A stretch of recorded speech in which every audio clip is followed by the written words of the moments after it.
Sound good? All right, Coach, you ready? Yeah. Okay, we're ready to begin here. First, Coach Bieber will make an opening statement, then we'll open up for questions. Please use the raise hand function, as you all know how. Coach? Yeah, first of all, congratulations to Tennessee. They played well, obviously, and we didn't play good enough. Proud of our guys and the way they competed in the second half, and really throughout the game. They competed hard, but that second half, really proud of the effort and a lot to build upon. Certainly not the start that we wanted. That first quarter went about as bad as it could have gone. That starts with me. We had a unbelievably great week of practice. Really the best week of practice we've had, the most physical week of practice we've had. Unbelievable Friday walkthrough, great meetings in the hotel last night, great meetings and focus this morning. Our guys were certainly, we felt prepared to play and ready to handle the tempo. Obviously, we didn't do a great job handling the tempo early in the game, and that got us.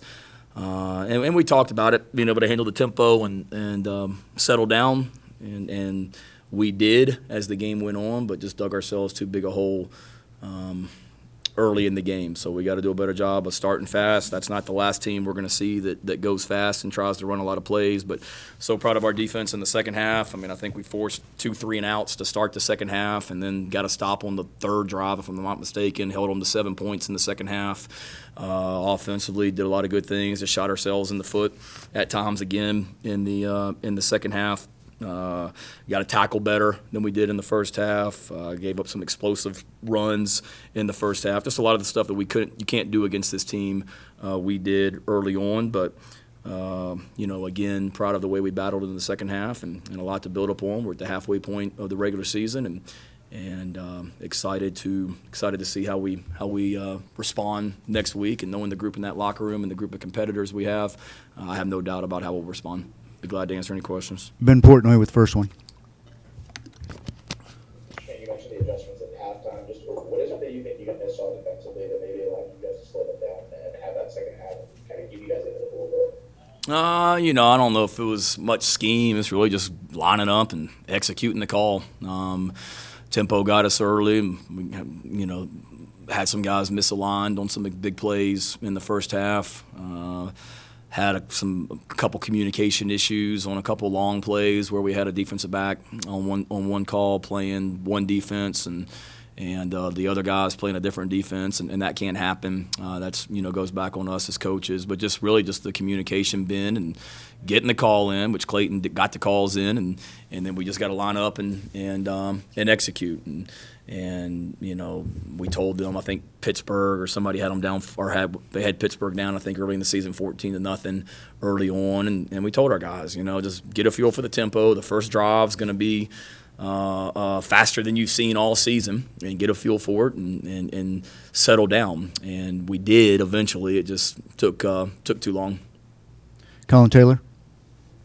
Shane, on that drive that ended in the Jordan Birch interception, it seemed like you guys were running the ball really well on that play or on that drive. What went into the decision to call that play then, and just what did you see on that?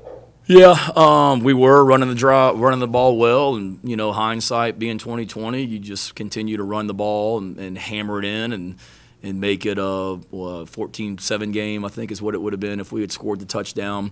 But that was a play we've been working all week. Jordan has thrown that ball, I think, in high school, and something we've been working all along this week.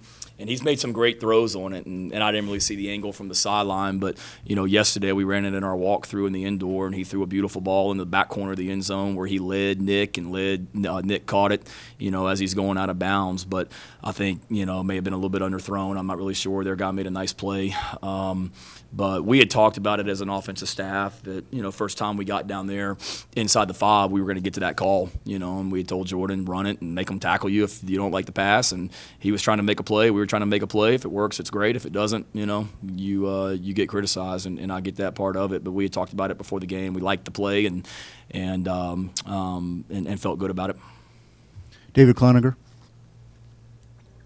Hey, Shane, it seemed like last week you guys decided to take a lot of shots in the middle of the field passing the ball. Is that just something that we'll probably see a lot of moving forward?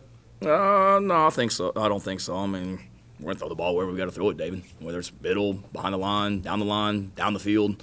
We threw the ball downfield some today too. So if the middle's open, we're going to take it. And, some of the stuff they were doing coverage-wise, some of the throws in the middle were open, and then we've got to be able to continue to push the ball down the field wherever we have to throw it. We had some guys open for some big plays late in the game. We got to be able to see and get to as well, and continue to be more and more explosive offensively. Ben Briner. Hey Shane, what did you kind of see in their punt coverage that made you think that fake was going to work, and how did you see it? How did you kind of decide when to kind of go for that? Yeah, got you a fresh buzz cut, I see, Ben.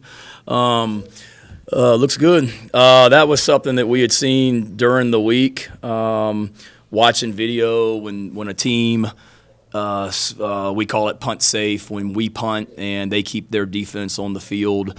It's something we noticed that their defensive backs that were a little bit inconsistent, we felt, at just covering our gunners where Peyton Mangrum was lined up, and something that we certainly liked going into the game.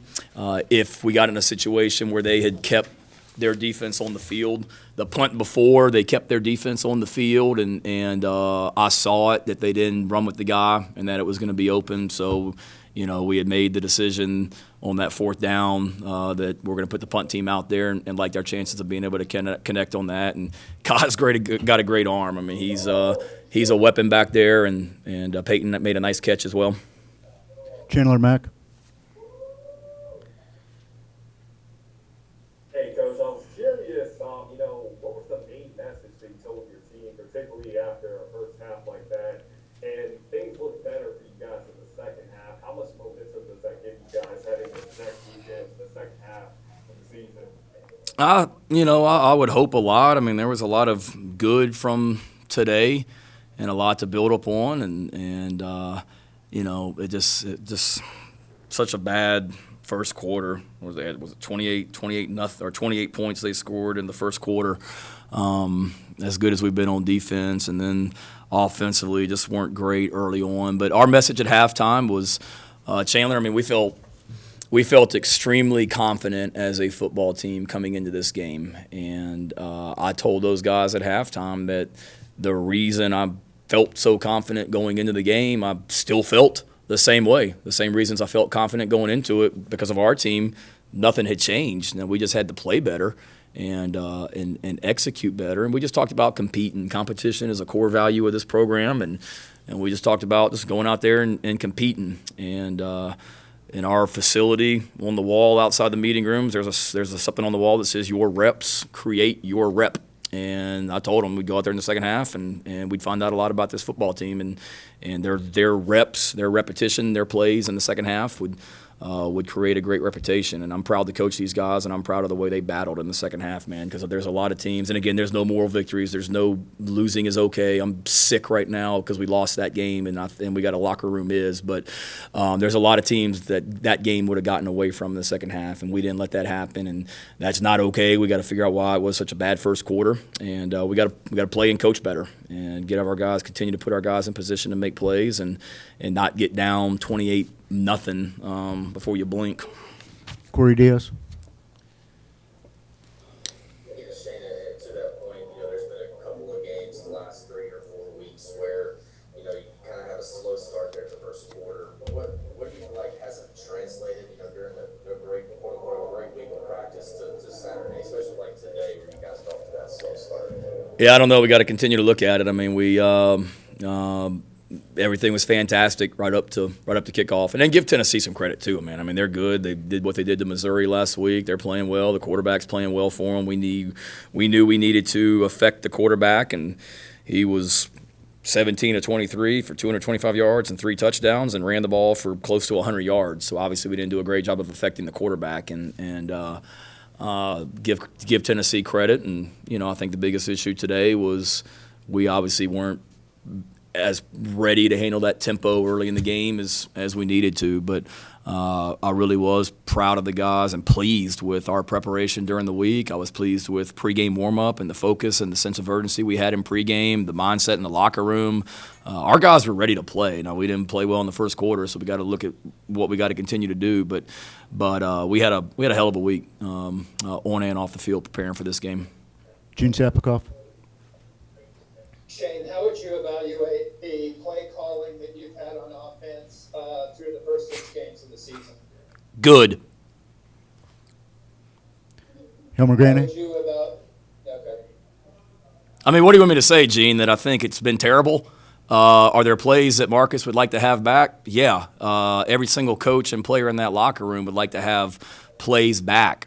Today's no question. I mean, if we could go back and hindsight being 2020, there's a lot of plays that we'd like to have back. There's a lot of calls that Clayton would like to have back.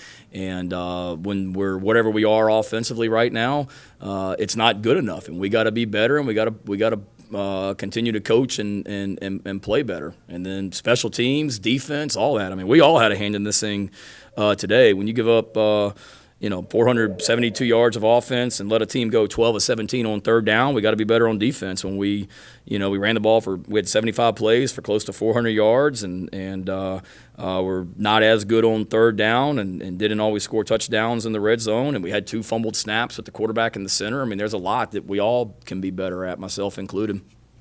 Take 2 more, Hale, then Phil. Hale. I was going to ask you about those fumbled snaps between Luke and the center. What was going on there? Anything in particular? Just I don't know. I don't know, Hale, because it hasn't been an issue in practice, and I don't know. I don't think Luke's trying to protect his foot and get his foot out of there too quickly and pulling away. It's something we have to look at. It hasn't been an issue in practice, and all of a sudden it popped up twice today, and they were critical. The first one obviously was a turnover, and the second one, I'm not sure. We're not getting ready to have a huge play down the right side if the timing is better. So that can happen. That's day one football. I'll have to look at it to see if Luke is worried about getting his foot stepped on and is trying to pull out too soon. I don't know, but it hasn't been an issue until today, so we obviously got to get that corrected. Last one, Phil Kornbluth.